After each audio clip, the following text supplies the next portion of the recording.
Assalamualaikum warahmatullahi wabarakatuh.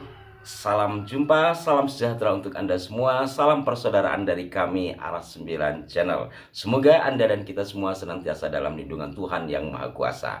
Pada kesempatan kali ini saya akan memberikan respon atas komentar di kolom komentar kanal Aras 9 yang menurut saya baik untuk kita bahas ya. Bunyinya imigran, emoji ketawa, keturunan Wali Songo haplonya O dalam kurung Cina. Hasil penelitian yang mengatakan bahwa Wali Songo orang Cina itu benar adanya ya. Dalam kurung pendapat Profesor Slamet Mulyana dan bukunya dilarang beredar. Ada apa dilarang? Kenapa kebenaran dilarang? Disebarluaskan.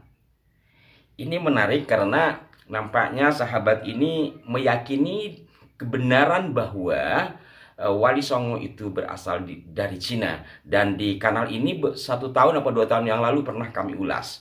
Nah, terkait dengan haplogroup yang sekarang sedang ramai diperbincangkan, mau J1, GO dan segala macamnya. Dan saya melihat peta yang dikirim oleh Dr. Arikim di salah satu grup WA ya. Ada O yang meliputi beberapa wilayah, kurang lebih seperti itu. Tetapi hal ini tentu berbeda dengan kajian sejarah terkait dengan kedatangan Wali Songo.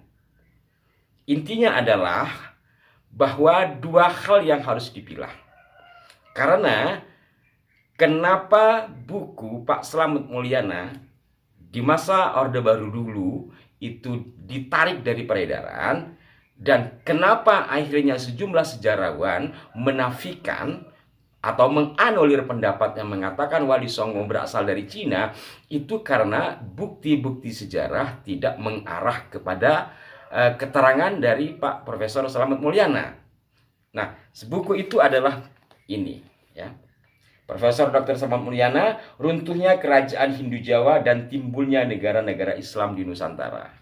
Di antara sejarawan yang membantah buku ini selain Ki Agus yang saya tahu adalah Pak Syamsud Duha dalam buku Sunan Ampel ya. Di sini juga dikutip cukup lengkap atau bahkan lengkap ya kutipan yang diambil oleh Pak Slamet Mulyana. Jadi intinya mungkin bagi Anda yang belum memahami bahwa di dalam buku ini ada lampiran yang menjelaskan bahwa runtuhnya kerajaan Majapahit itu karena atas kong kali kong, kurang lebih seperti itu, dari kelompok Wali Songo yang diketuai oleh Sunan Ampel yang bernama Cina Bong Suiho. Jadi ada gerakan dari dalam memasukkan keluarganya, dan semua Wali Songo itu bernama Cina. Nah, intinya bukan pada soal Cinanya, tetapi dari mana sumber itu berasal. Menurut Pak Slamet Mulyana dalam buku ini, itu didapat dari buku Tuan Kurau yang ditulis oleh R.U. Parlindungan.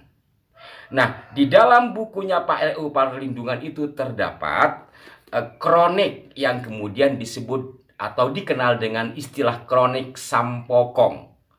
Bahwa ada seorang residen Porman yang bukan hanya seorang Batakenir, tetapi juga seorang sinolog dan ahli di dalam memata-matai. Dia diberi tugas oleh Belanda pada sekitar 1928 ketika terjadi pemberontakan oleh kaum komunis.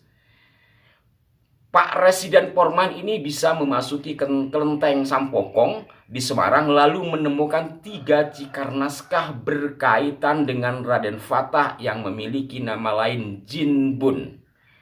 Persoalannya, benarkah peristiwa perampasan naskah-naskah yang disebut kronik Sampokong itu pernah terjadi?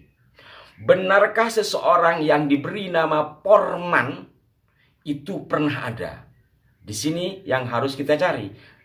Atau kalau lari ke Pak Parlindungan, apakah benar Pak Parlindungan mendapatkan naskah dari residen Porman atau dari keluarganya yang katanya dijilid hanya 5 jilid. Satu diantaranya dimiliki oleh Parlindungan. Benarkah semua itu terjadi? Secara umum hal itu dipertanyakan kebenarannya. Dan secara singkat dapat dikatakan bahwa kisah adanya Residen Porman itu dianggap fiktif belaka, dianggap kisah itu adalah rekaan dari Pak Parlindungan sendiri. Walaupun dalam buku yang ditulis oleh Pak Slamet Mulyana yang di dalamnya ada Kronik Sampokong ini tentu tidak murni menggunakan dari data yang ditulis oleh Parlindungan, mengambil juga dari serat dan babat yang lain. Artinya bahwa buku ini tidak semuanya salah. Hanya saja pada lampiran yang menerangkan bahwa Wali Songo berasal dari Cina, bahkan keruntuhan Majapahit itu atas kong kali kong Wali Songo di bawah pimpinan Bongsuho atau Sunan Ampel, dan hal itu didapat dari naskah Kronik Sampokong, dan naskah Kronik Sampokong itu ditemukan oleh Residen Porman, itu yang dipersoalkan dan dinyatakan hasil dari kreasi Pak Parlindungan sendiri. Bagi Anda yang barangkali penasaran seperti apa, saya akan bacakan beberapa bagiannya saja terkait dengan Kronik Sampokong itu. Ringkasan preambul prasaran tahun 1405 hingga 1425. Armada Tiongkok dinasti Ming di bawah Laksamana Sampobo menguasai perairan dan pantai-pantai Nanyang dalam kurung Asia Tenggara. Tahun 1407, armada Tiongkok dinasti Ming merebut Kukang dalam kurung Palembang yang sudah turun-temurun menjadi sarang perampok orang-orang Tionghoa bukan Islam dari Hokkien Chan Ichuyi. Kepala perampok di Kukang ditawan, dirantai, dan dibawa ke Peking. Di situ ia mati dipancung di muka umum dan seterusnya. Sekarang tahun 1413, armada Tiongkok dinasti Ming selama 1 bulan singgah di Semarang untuk perbaikan kapal-kapal Laksamana Haji Sampobo, Mahuan, dan Fesin. Sering sekali datang ke Masjid Tionghoa dalam garis miring Hanafi di Semarang untuk bersembahyang. Tahun 1413, Laksamana Haji Sampobo menempatkan Bong Takeng di Champa untuk mengepalai masyarakat Tionghoa garis miring Hanafi yang sedang berkembang dan yang terbesar di pantai-pantai di seluruh Nanyang. Bong Takeng menempatkan Haji Gang Engcu di Manila, Filipina. Kemudian saya lanjutkan.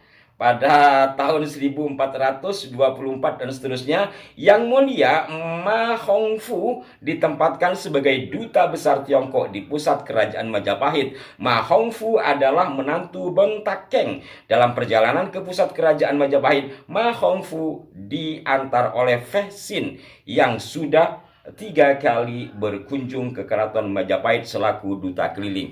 Ini bagi Anda yang penasaran, intinya seperti itu ya di antara isinya Kronik Sampokong itu. Nah, kemudian biar lebih jelas saya akan bacakan beberapa bagian analisa dari Pak Samsud Duha ya di buku ini pada halaman 104. Kesimpulan dari hasil telaahnya terkait dengan Kronik Sampokong tadi. 1. Sulit diyakini bahwa lampiran ke 31 buku Tuanku Rau yang memuat sebuah kronik yang disebut Kronik Sampokong hanya berasal dari satu sumber, yaitu preambul Residen Porman saja. Kedua, preambul prasaran Residen Porman yang ditulis berdasarkan dokumen sejarah di Kelenteng Sampokong sangat diragukan kebenarannya.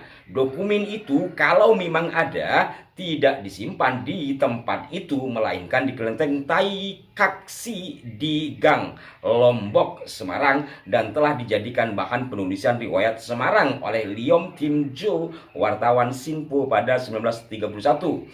Kronik Sampokong tersebut sangat mungkin merupakan olahan Parlindungan sebagai editor terakhir dengan memasukkan refleksi pandangannya sendiri tentang agama Islam, agama Hindu, dan Majapahit.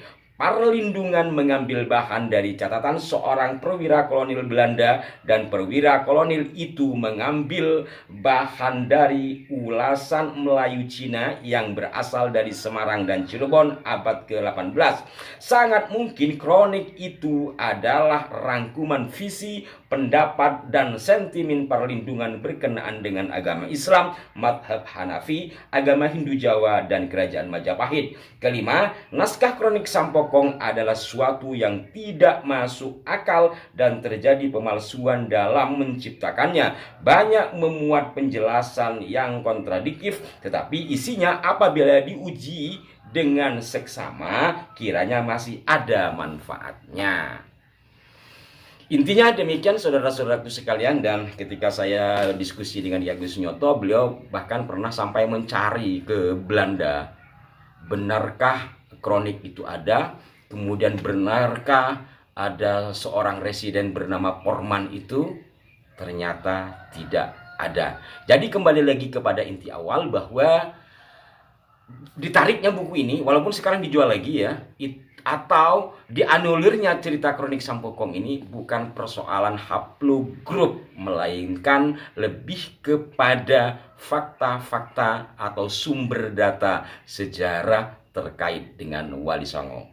Mudah-mudahan dapat dimengerti. Mohon maaf jika ada kekeliruan. Sampai jumpa. Wassalamualaikum warahmatullahi wabarakatuh.